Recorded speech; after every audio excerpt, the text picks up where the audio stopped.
Assalamualaikum warahmatullahi wabarakatuh. Perkenalkan, kami dari kelompok 8 ingin mempresentasikan hasil diskusi kelompok kami tentang materi manajemen persediaan dan manajemen piutang. Kami yang beranggotakan Alvin Saputra Nur Iswara dengan NPM 1910104090, Vina Trilestari dengan NPM 1910104095, dan saya sendiri Keri Saroh Istiana dengan NPM 1910104099. Baik, yang pertama saya akan bahas mengenai manajemen persediaan. Persediaan dalam proses atau persediaan dalam perpindahan, yaitu persediaan antara berbagai tahap produksi atau penyimpanan. Kebijakan persediaan perlu dilakukan oleh manajer agar 1. Dapat menjamin kelancaran proses produksi, 2. Dapat dijangkau oleh dana yang tersedia, 3. Dapat mencapai jumlah pembelian optimal. Faktor-faktor yang menentukan besarnya persediaan atau khusus bahan baku yaitu 1.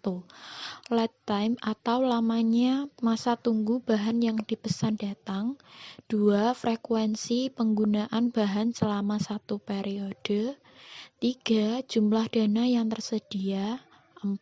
Daya tahan bahan.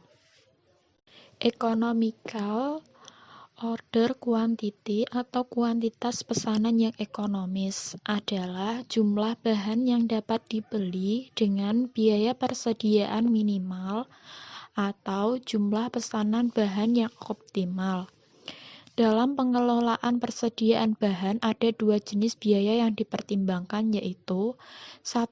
Biaya pesanan, yaitu biaya yang dikeluarkan dalam proses pemesanan suatu barang. Rumusnya yaitu biaya pesan sama dengan R bagi Q kali 0 atau R bagi Q kali S. Dengan keterangan yaitu R sama dengan jumlah bahan yang dibeli, Q sama dengan setiap kali pembelian bahan, S rupiah. 2. Biaya simpan, yaitu biaya yang dikeluarkan perusahaan dalam rangka proses penyimpanan suatu barang yang dibeli. Biaya simpan sama dengan Q per 2 dibagi 2 kali C. Dengan keterangan Q sama dengan bahan yang dipesan setiap kali pesan, C sama dengan rata-rata bahan yang disimpan, biaya simpan dalam rupiah. Kemudian ada reorder point, adalah saat yang harus diadakan pesanan lagi sehingga penerimaan bahan yang dipesan tepat pada waktu persediaan di atas safety stock sama dengan 0. Faktor yang menentukan reorder point, yang pertama, penggunaan bahan selama lead time. Lead time adalah masa tunggu sejak pesanan barang atau bahan dilakukan sampai bahan tersebut tiba di perusahaan, di mana waktu tunggu berbeda satu dengan yang lainnya. Ditentukan oleh jarak antara perusahaan dan sumber bahan, alat transportasi yang digunakan, dan lain-lain. Yang kedua, safety stock. Safety stock adalah persediaan minimal yang ada dalam perusahaan untuk berjaga-jaga apabila perusahaan kekurangan barang atau ada keterlambatan bahan yang dipesan sampai di perusahaan. Selanjutnya kita akan membahas tentang manajemen piutang. Apa sih piutang dagang itu? Piutang dagang merupakan tagihan perusahaan kepada pelanggan atau pembeli atau pihak lain yang membeli produk perusahaan karena adanya penjualan secara kredit. Kebijakan penjualan kredit akan menimbulkan piutang yang sebenarnya menimbulkan biaya bagi perusahaan. Namun, karena kebijakan kredit ini akan meningkatkan penjualan, maka biaya piutang tersebut akan diimbangi oleh meningkatnya penjualan perusahaan. Oleh karena itu, Manajemen piutang dapat diartikan sebagai pengelolaan piutang agar kebijakan kredit mencapai optimal, yaitu tercapainya keseimbangan antara biaya kebijakan kredit dengan manfaat yang diperoleh. Penentuan besarnya piutang.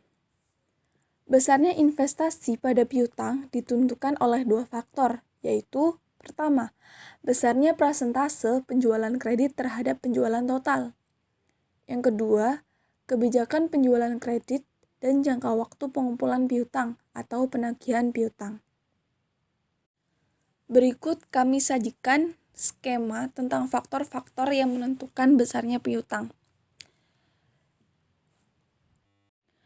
Cepat lambatnya piutang yang dapat dikumpulkan juga dipengaruhi oleh kualitas pelanggan. Ada cara untuk memilih atau menilai pelanggan. Hal ini dilakukan agar mengurangi resiko kemungkinan piutang tidak tertagih dan memperkecil biaya penagihan piutang. Untuk menilai atau cara memilih pelanggan ini dapat menggunakan sistem 5K, yaitu karakter, kapasitas, kapital, kolateral, dan kondisi. Karakter pelanggan ditujukan untuk melihat sejauh mana pelanggan memenuhi kewajiban kreditnya. Penilaian ini itu tergantung pada moral pelanggan sebagai faktor terpenting dalam evaluasi kredit. Sedangkan untuk kapasitas pelanggan merupakan penilaian yang bersifat subjektif mengenai kemampuan membayar hutangnya. Kemampuan ini juga dapat dianalisis dari laporan keuangan perusahaan pelanggan yang bersangkutan. Kemudian untuk kapital dan kolateral atau jaminan, ini juga dapat dilihat dari laporan keuangannya. Dari laporan tersebut akan terlihat kemampuan perusahaan untuk membayar hutang-hutangnya maupun aktiva yang digunakan sebagai jaminan. Kemudian yang terakhir, penilaian kondisi perusahaan.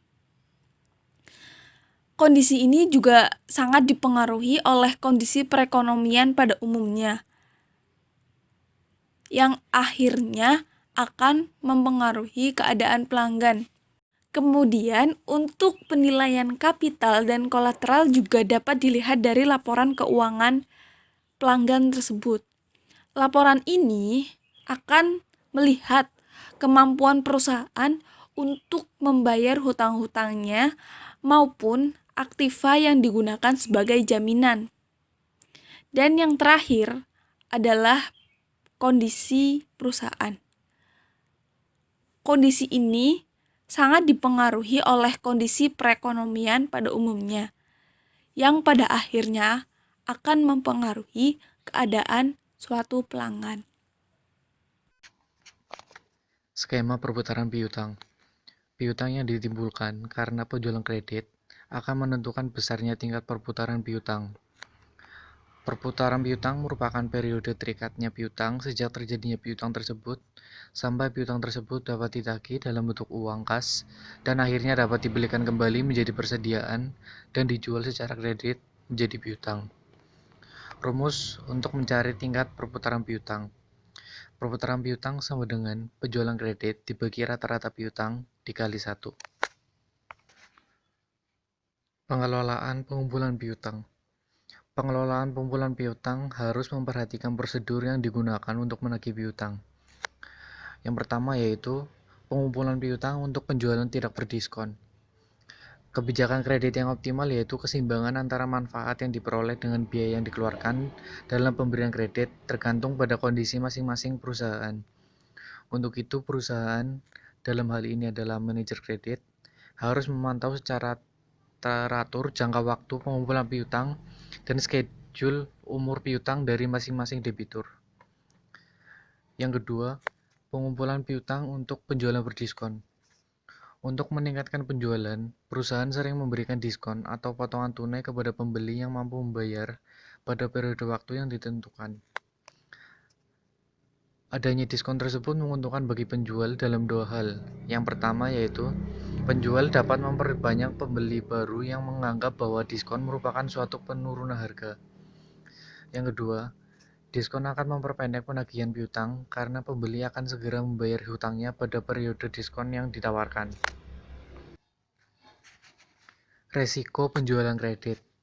Keberhasilan atau kegagalan kebijakan penjualan kredit yang ditetapkan perusahaan terutama tergantung pada permintaan kas atau produk yang dijualnya. Semakin tinggi permintaan kas atas produk yang ditawarkan, maka semakin menguntungkan penjualan produk yang bersangkutan. Kebijakan penjualan secara kredit akan meningkatkan penjualan perusahaan, tetapi juga menimbulkan risiko, di antaranya yaitu 1. Periode pengumpulan piutang tidak tepat. 2. Piutang yang tidak terdagih atau pembeli tidak membayar hutangnya kepada perusahaan, atau kredit macet. 3. Besarnya biaya investasi yang tertanam dalam piutang tidak seimbang dengan manfaat yang diperoleh dari kebijakan kredit tersebut.